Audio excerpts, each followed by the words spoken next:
네,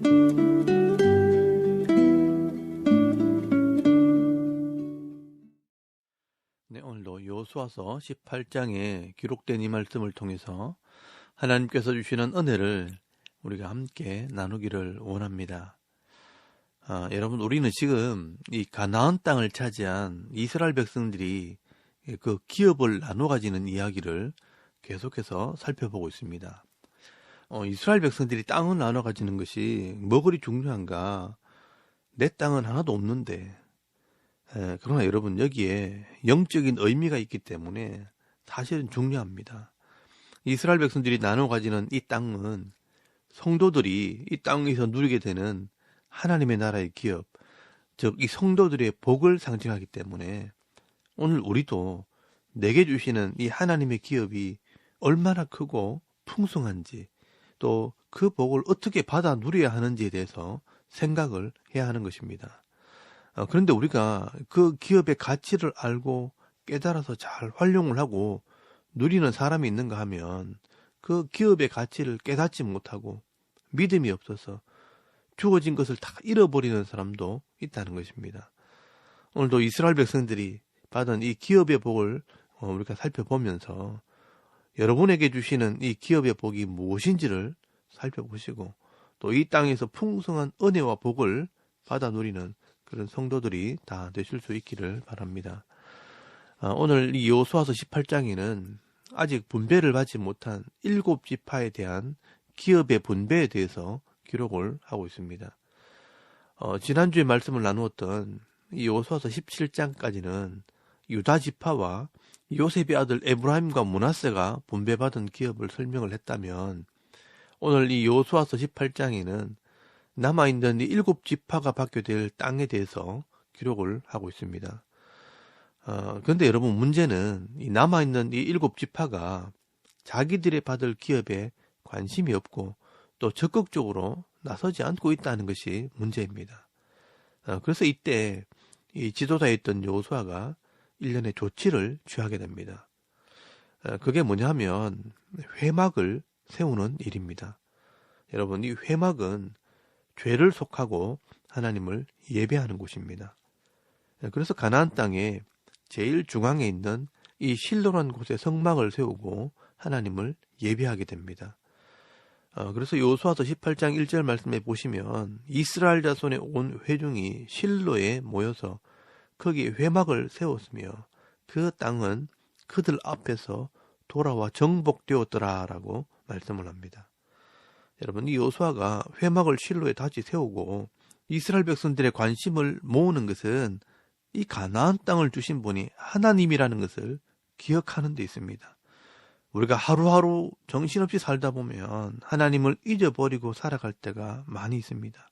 내가 하나님을 따라가는지 아니면 하나님이 나를 따라오는지 모를 정도로 우리는 정신없이 살아갑니다. 그러나 내가 하나님보다 또 이 하나님 말씀보다 앞서 나가려고 할 때 항상 문제가 생깁니다. 그럴 때 어떻게 해야 되느냐? 걸음을 멈추고 다시 한번 나 자신을 점검해야 하는 것입니다. 내가 다시 한번 헌신을 하고 하나님과의 관계를 회복하는 것이 필요한 것입니다. 그래서 오늘 본문에 이 여호수아는 회막을 다시 세우고 다시 한번 하나님을 예배하고 신앙을 회복하게 될 때 그 땅이 그들 앞에 돌아와 정복되었다라고 말씀을 합니다. 여러분, 하나님께서 싸워주실 때 이 이스라엘 백성들은 그 땅을 정복할 수 있는 것입니다. 여러분, 우리는 세상을 이길 힘이 없지만 우리가 하나님 편에 서게 될 때 하나님께서 세상을 이기게 하시는 것입니다. 여러분, 이것이 신앙의 원리입니다. 오늘도 우리가 바쁘게 사는 것도 좋고 또 열심히 달려가는 것도 좋지만 늘 예배와 말씀과 기도를 통해 신앙의 중심을 잃어버리지 않는 믿음 있는 성도들이 다 되실 수 있기를 바랍니다. 그리고 3절부터 보시면 이 여호수아는 아직 분배를 받지 않았음에도 열심을 내지 않는 이 7지파 사람들을 책망을 합니다. 여러분, 3절 말씀에 보시면 여호수아가 이스라엘 자손에게 이르되 내가 너희 조상의 하나님 여호와께서 너희에게 주신 땅을 점령하러 가기를 어느 때까지 지체하겠느냐라고 말씀을 합니다. 여러분, 이 요단강 동편에 두 지파 반, 또 요단강 서편에 유다와 에브라임과 므낫세 반 지파, 이렇게 5지파가 땅을 받았는데 아직 7지파가 나머지 땅을 받을 생각도 하지 않는 것입니다. 왜 그럴까요? 우리가 생각을 해보면 사실 이 가나안 땅에서 제일 좋고 안전한 땅은 산지 땅입니다. 그런데 지금 5지파가 가장 좋고 안전한 땅을 다 차지해 버렸습니다. 그러니 남아있는 땅들을 눈으로 볼 때는 늘 다른 나라와 다투고 싸워야 하는 복잡하고 힘든 땅으로 보인 겁니다. 그러니 누구 하나 먼저 나서서 차지하려고 하지 않는 것입니다. 그래서 니적니적하고 있을 때 이 요수아가 다 불러 모은 것입니다. 그리고 그들에게 비전을 제시합니다. 좀 멀리 보라는 것입니다. 지금 눈앞에 있는 것만 보지 말고 좀 멀리 보라는 것입니다. 그래서 여러분 4절 말씀에 보시면요. 각 지파에서 이 대표자 3사람을 불러서 아직 남아있는 땅을 조사해서 그려오라고 명령을 합니다.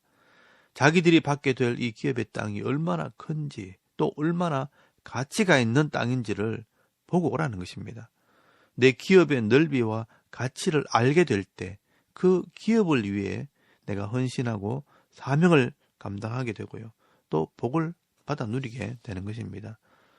여러분, 오늘 우리도 마찬가지입니다. 이 하나님께서 내게 생명을 주실 때는요. 그 생명에 합당한 기업의 복도 함께 주십니다.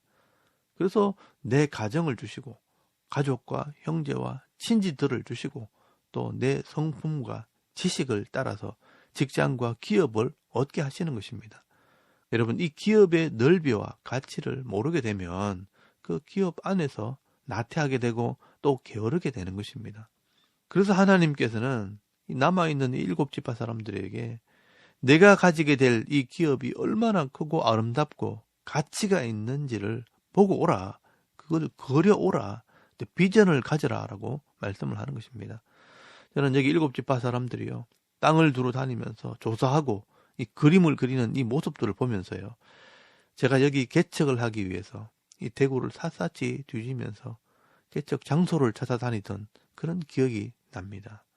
이 대구의 대동교회가 이 설립 60주년을 기념하면서 이 교회를 개척하기로 하고 저에게 그 사명을 맡겼는데 이 대구 땅에서 어디에 이 교회를 세워야 하나, 하나님의 뜻이 어디 있는가 찾아다니게 되었습니다. 그런데 막상 이렇게 다녀보니까 교회가 없는 곳이 없는 겁니다. 교통이 좋고 아파트가 있고 사람들이 많은 곳에는요 이미 교회가 다 있는 겁니다. 그래서 이 대구 지역의 변두리를 이렇게 살펴보고 아마 대구에서 개발하는 지역이 있으면 제가 다 가봤을 겁니다.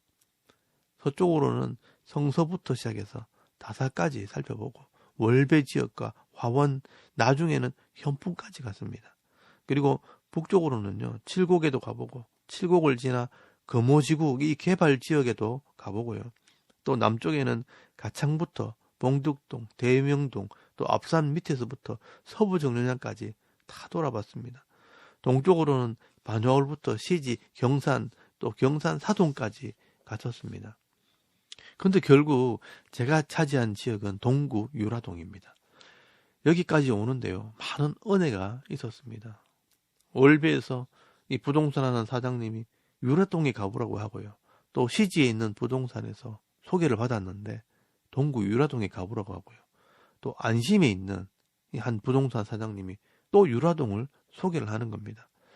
제가 이 대구 땅을 돌아보면서 조사를 했지만 결국 사람들을 통해서 얻게 하시는 곳이 바로 유라동이었습니다. 이 유라동 안에서도 몇 개의 상가를 들락날락 하다가 결국은 유라동 1152번지 401호 여기 오게 된 것입니다. 제가 지금 이곳에서 예배드리고 있는 것은요 그냥 된 게 아닙니다. 하나님께서 우리에게 주신 이 기업의 땅에 이 교회를 세우게 하신 것입니다. 사실 여러분이 각자가 살고 있는 그 집도 그냥 내가 살고 싶어서 그냥 살고 있는 것이 아니라 하나님께서 여러분에게 맡겨주신 기업입니다. 오늘 이 성경에도요. 이 7지파 사람들이 조사를 했지만 그 땅을 분배해 주시는 분은 하나님이십니다. 제비를 뽑아 받고 보면 그게 바로 내게 맞는 곳입니다. 그러므로 하나님께서 우리 각자에게 주신 이 기업은요, 가장 아름다운 것입니다. 여러분 시편 16편 5절에서 6절까지 말씀해 보시면요, 여호와는 나의 산업과 나의 잔의 소득이시니 나의 분깃을 지키시나이다. 내게 줄로 재어준 구역은 아름다운 곳에 있으며 나의 기업이 실로 아름답도다라고 말씀을 합니다. 그러므로 우리가 할 일은 하나님께서 내게 주신 것을 누리는 일만 남은 것입니다. 여러분 9절에서 10절까지 말씀해 보시면요, 하나님께서 제비를 뽑아서 그 땅을 분배해 주십니다. 그 사람들이 가서 그 땅으로 두루 다니며 성읍들을 따라서 7부분으로 책에 그려서 실로 진영에 돌아와 여호수아에게 나오니 여호수아가 그들을 위하여 실로의 여호와 앞에서 제비를 뽑고 그가 거기서 이스라엘 자손의 분파대로 그 땅을 분배하였더라라고 말씀을 합니다. 여러분 여기 제비를 뽑아서 그 땅을 나눠 주었다는 것은 결국 여러분 하나님께서 각 지파의 성향을 따라 꼭 필요한 만큼 나눠 주시는 것입니다. 우리에게 기업을 나눠 주시는 분은 하나님이라는 것을 여러분 꼭 기억하실 수 있길 바랍니다. 성도는요, 내게 주신 기업 안에서 하나님께서 예비하신 은혜를 누려야 하는 것입니다. 오늘 저와 여러분도 여러분이 있는 그곳에서 하나님께서 주시는 은혜를 마음껏 누리시길 바랍니다.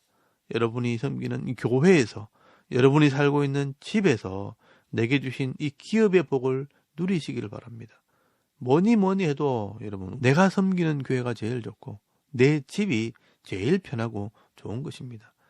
그래서 오늘 본문 11절에서 28절까지 말씀해 보시면 대표적으로 이 베냐민 지파가 받게 되는 이 기업의 땅을 설명을 하게 됩니다. 여러분 11절 말씀해 보시면 베냐민 자손 지파를 위하여 그들의 가족대로 제비를 뽑았으니 그 제비 뽑은 땅의 경계는 유다 자손과 요셉 자손의 중간이라라고 말씀을 합니다. 여러분 이 베냐민 지파가 받게 되는 땅은요, 에브라임 지파와 유다 지파 사이의 작은 땅입니다. 이 베냐민은 요셉의 형제입니다. 그래서 에브라임의 땅 옆에 위치하게 되고요. 또 유다와 함께 이 두 지파가 이 분열왕국 시대에 남쪽 유다 지역과 연합을 하게 됩니다. 그래서 이 베냐민 지파는 아주 강력한 이 두 지파 사이에 끼어서 중요한 역할을 하게 되는 것입니다.